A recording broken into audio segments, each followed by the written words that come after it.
à tous, c'est Draoui. Aujourd'hui, bienvenue dans une nouvelle vidéo. Alors oui, ça va faire 3 semaines, voire plus, que j'ai pas fait de vidéo.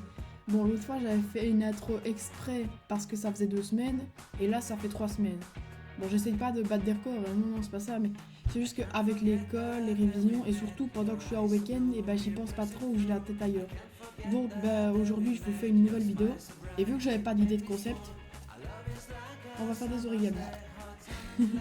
Bon d'accord, ça va pas plaire à certains, mais origami c'est du pliage de papier quoi. Et en fait j'ai eu cette idée là quand je suis allée chez ma grand-mère. Ah quoi. Et on s'ennuyait en fait, et du coup j'ai voulu faire des origamis, je sais pas pourquoi, l'idée est venue comme ça. Et du coup j'ai fait ce petit signe, un autre signe, encore, non je rigole. Là c'est un oiseau que je sais pas vraiment. Et c'est pas une écrevisse, c'est un dragon. J'ai jamais dit que j'avais le talent pour faire des origamis, c'est pas ça. Hein. Bon, blague à part, aujourd'hui je vais vous apprendre plus sérieusement à faire un signe comme celui-ci. Oula, il brille. Et à mettre un peu des détails. Et j'ai même une petite astuce pour le rendre meilleur. Bon, à part ça, vous vous doutez bien que vu que vous avez vu mon dragon écrevisse, j'ai pas vraiment le talent pour faire des origamis. Alors je me suis servi de ce modèle-ci que j'ai trouvé sur Google. Après vous allez me dire pourquoi avoir une vidéo si on peut très bien le faire sur Google. C'est vrai, mais comme ça je vous montre manuellement, même s'il y a d'autres vidéos. Mais donc là en fait ça vous explique chacune des étapes dans l'ordre. Et le petit truc en dessous c'est pour le détail en plus que je vais vous raconter après.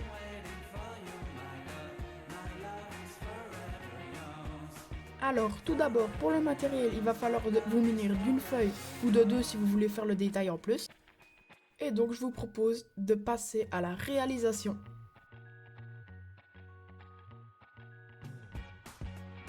Donc, tout d'abord, il faut commencer à faire le corps du signe.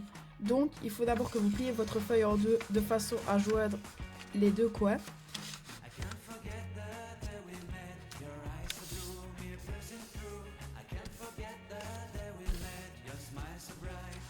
Une fois ça fait, vous dépliez la feuille. Maintenant, vous prenez les extrémités des deux coins, celui-ci et celui-ci, on fait d'abord un par un.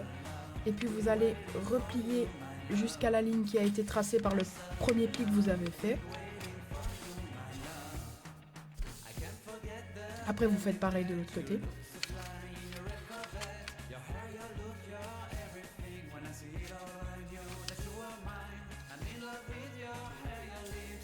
Maintenant, il faut retourner la feuille. Vous repliez les deux extrémités des deux mêmes coins sur la ligne qu'on voit ici. On ne la voit pas très bien à l'œil nu sur la caméra, mais moi je la vois un peu mieux. Si vous refaites ça chez vous, vous verrez le pli. Et on fait pareil avec l'autre côté.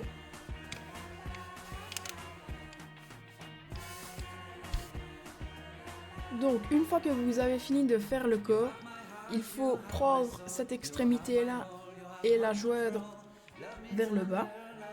Il faut bien que ça touche le bord pour que ce soit réussi. Puis après, vous devez reprendre ce petit coin-là et le remettre vers le haut. Il faut aller jusqu'au bout pour que le signe soit fait. Maintenant, il faut déplier ça, reprendre le petit bord et là, on voit le pli qui s'est formé. On remet le coin ici, puis on le replie encore une fois vers le bas. Voilà, comme ça. Mais moi, je vous conseille d'aller un tout petit peu plus loin pour que le bord dépasse et qu'on voit son bec. Comme ceci. Donc maintenant que ça c'est fait, vous redressez la tête du signe pour qu'on le voit bien. Donc ça doit ressembler à ceci. Maintenant, il faut le retourner. Ça doit ressembler à ça. Et même le retourner dans ce sens-ci. Donc là, vous avez l'avant du signe. Vous le pliez en deux parties. Normalement, les parties doivent être les mêmes de chaque côté, comme ça et comme ça. Après, la partie la plus satisfaisante, il faut redresser la tête du signe, comme ça. Après, pour que le signe tienne, vous faites un petit pli au niveau de son cou, le bas du cou. Maintenant, repliez les ailes.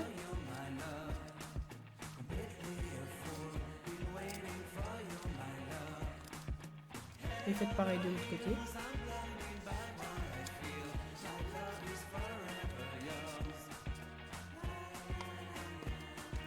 Donc maintenant, vous pouvez ouvrir le signe pour qu'il tienne. Donc là, il tient debout à moitié. Ce que vous pouvez faire pour le rendre plus rigolo, c'est que vous pouvez dessiner des petits yeux.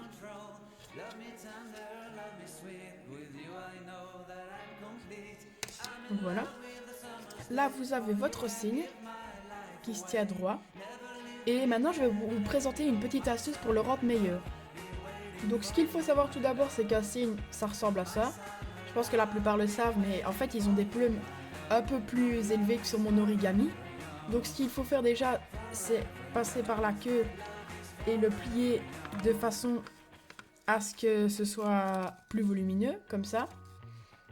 Et maintenant, je vais vous présenter une autre astuce pour pouvoir faire ses ailes. Donc maintenant, pour la deuxième étape qui est plutôt une astuce, il va falloir vous munir de la deuxième feuille que j'ai présentée au début de la vidéo, vous n'êtes pas obligé. Et donc en fait, il va falloir reproduire un origami papillon. Alors moi j'ai eu l'habitude parce qu'on a dû en faire un concours, on devait en faire pour l'école. Et donc ça va faire office d'aile pour notre signe. Donc tout d'abord, il faut plier la feuille en 4 parties, toujours en joignant les coins au coin et les bords au bord, de façon à ce que ce soit bien droit. Donc une fois que c'est fait comme ça, vous faites de l'autre côté.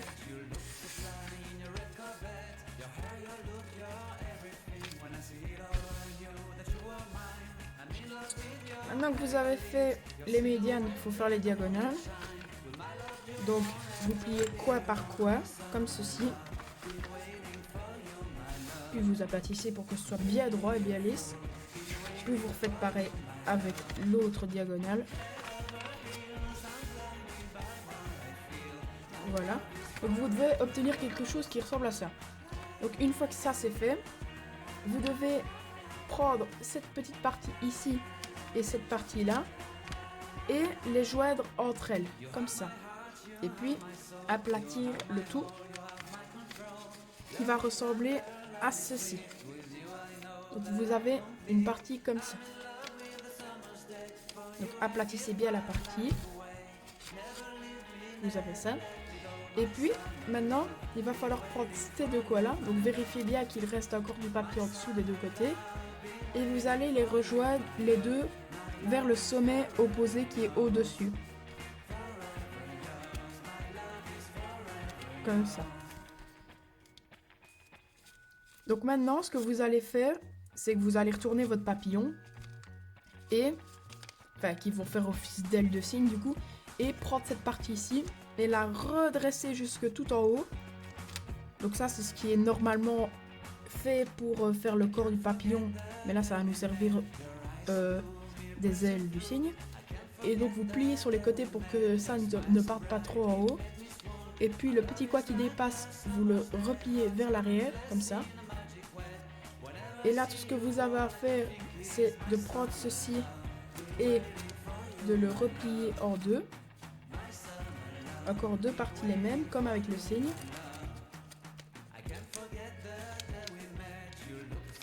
Et donc là, vous avez votre papillon. Et maintenant, on va fusionner ces deux choses pour que ce soit encore plus joli. Donc voilà, j'ai réuni les deux signes que j'avais fait au préalable, plus celui que je vais vous montrer comment le faire. Comme ça, vous voyez bien la différence entre celui qui a des ailes et les autres. Donc vous pouvez soit faire avec le rebord ou pas. Vous pouvez rajouter des ailes, un visage si vous voulez. Et rappelez-vous qu'il faut bien que le petit bord dépasse pour qu'on voit son bec. Et donc c'est tout ce que j'ai à dire. Et comme ça, soit vous décidez qu'il ait des ailes, ou soit vous gardez le signe et le papillon à part. D'ailleurs, j'en ai fait un, qui est comme ça. Ou sinon, vous pouvez laisser les signes comme vous voulez. Donc voilà. Donc voilà, vous savez à présent comment faire un signe en origami. Alors, c'est vrai que j'avais pas vraiment d'idée au début, mais c'est vu que la semaine passée, je suis chez mes grands-parents, encore une fois, et que j'ai fait ça. Et ben j'ai voulu le refaire parce que ça m'avait fait plaisir de faire ces deux-là que j'avais déjà fait mercredi. Donc j'en ai refait en vidéo. Comme ça vous savez aussi comment on fait. C'est pas super compliqué, en fait il faut juste savoir quelle étape est la bonne, bien s'y repérer. Enfin c'est vraiment du visuel quoi. Et donc voilà, c'est pas compliqué en soi. Mais j'espère que ce concept vous plaira. Si vous voulez faire d'autres origamis, n'hésitez pas à me le dire en commentaire. N'hésitez pas à liker cette vidéo et à vous abonner. J'espère que si jamais vous faites ça chez vous, que ça ne vous prendra pas trop de temps. Normalement ça doit aller. Et donc voilà, ce concept m'a beaucoup plu. J'espère que ça vous aura plu. C'était tout pour moi. Ciao!